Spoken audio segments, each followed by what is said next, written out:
puesto a documentar la historia del comunismo porque uno no sabe, yo mismo no lo sabía hasta que cumplí 40 años o así, no me di cuenta de que la única manera de conocer es conocer históricamente, tanto de la química como la biología, tanto la política como la sociología. Lo único que hay que nos ayuda a borrar la ignorancia y a poner en vez de la ignorancia lucidez es la historia. Entonces, si uno tiene la paciencia, y ahora con Internet esa paciencia está recompensada sobradamente, con clics de ratón muy sencillos, uno quedará asombrado, porque la realidad es infinitamente más densa y más imaginativa que la más delirante de las fantasías. Tengamos paciencia, estudiemos la historia de las cosas y sabremos muchísimo. Y al saber muchísimo, dejaremos de ser tan burdos, tan elementales como nacimos. Hace 15 años me puse a estudiar la historia del comunismo, pues yo fui comunista y di por evidente que la propiedad es un robo y que, dados una idea elemental de la justicia, pues es mejor planificar las cosas.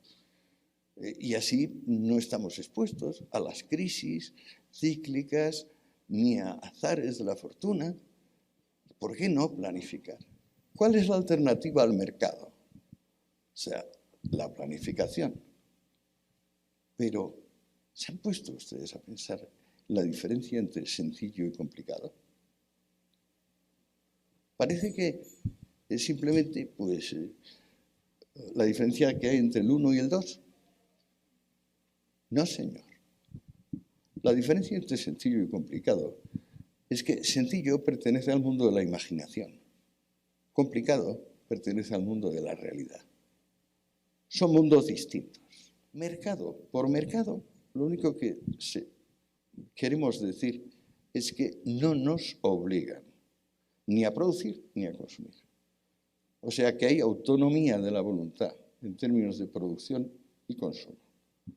Lo contrario del mercado es la planificación.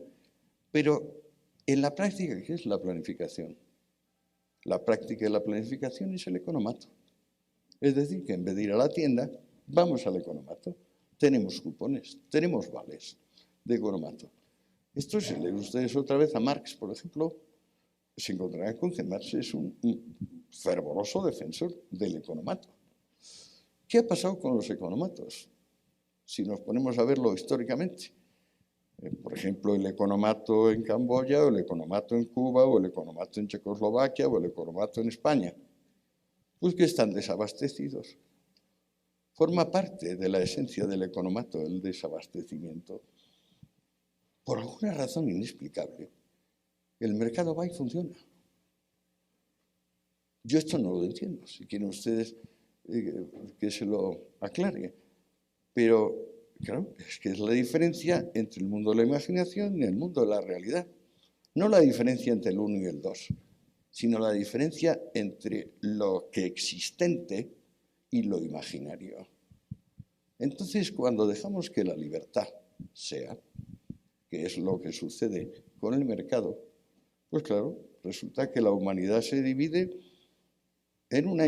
se gradúa verticalmente desde el que tiene mínima cosa, el mendigo más o menos demente que pide limosna por la calle, hasta el supermillonario que, por ejemplo, se ha inventado el post-it. Esa graduación son las clases sociales. Marx dijo que había que crear una sociedad sin clases, pero evidentemente no sabía lo que hablaba, porque quiso decir una sociedad sin estamentos. Un estamento es un sector del cuerpo social cuya posición viene determinada por la cuna. Estamentos todavía hay en la India, por ejemplo. Aunque todo el mundo occidental y todas las civilizaciones que conocemos, hasta llegar a la sociedad comercial, son estamentales.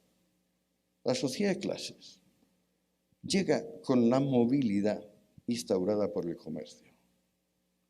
Cuando el comercio permite que unos, los ingeniosos, los diligentes y los que tienen suerte, los sortudos, se destaquen, esa movilidad les afecta a ellos mismos. De manera que el señor que ha descubierto el post-it posiblemente tenga nietos que cumplan el refrán de padre trabajador, nieto señorito, no hijo señorito, nieto pordiosero. Las clases son movilidad intrínseca.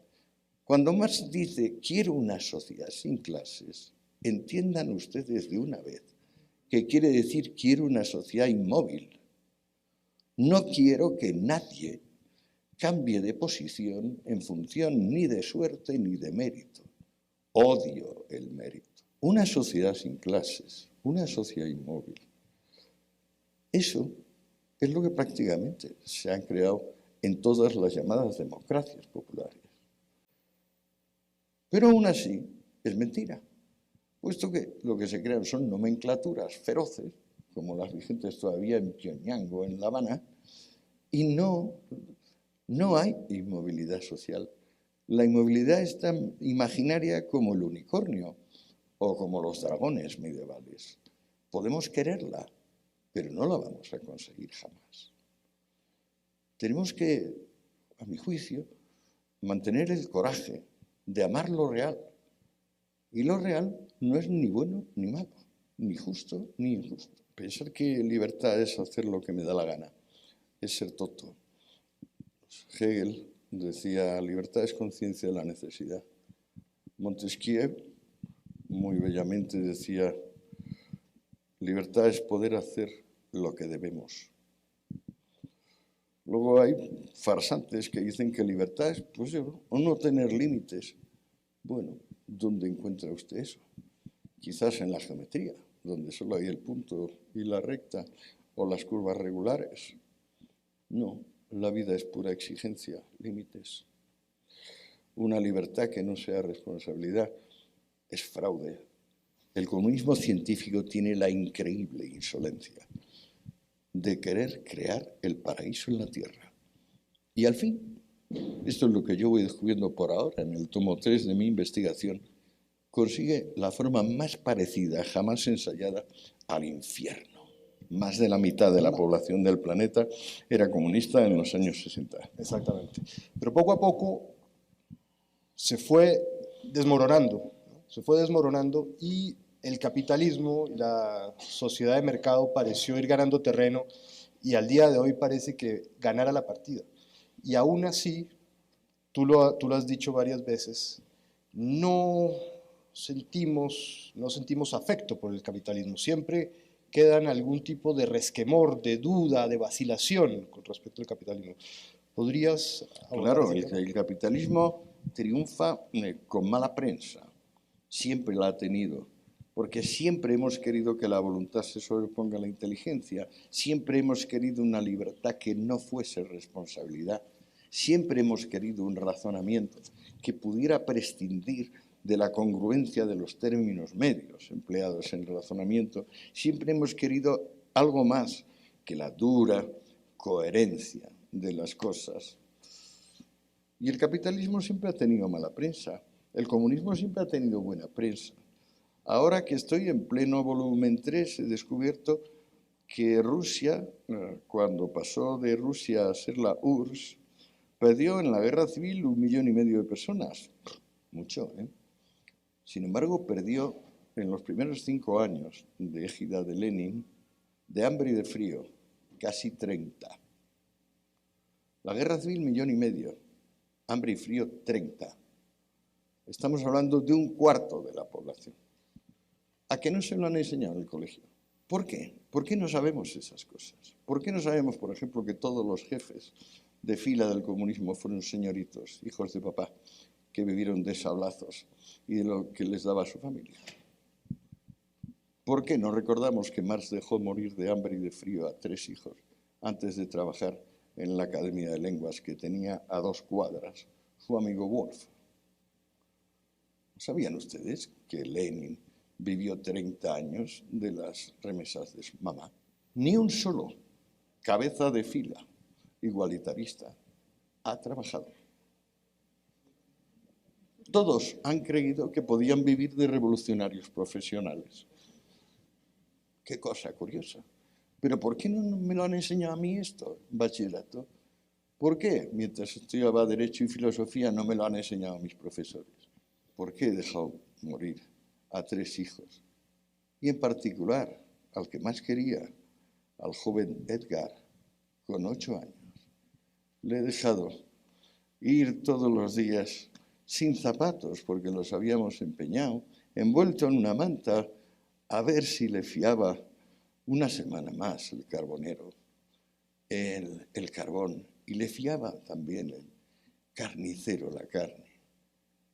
Ese caballero se quedaba en su casa leyendo, escribiendo, y mandaba a su hijo para que diese lástima.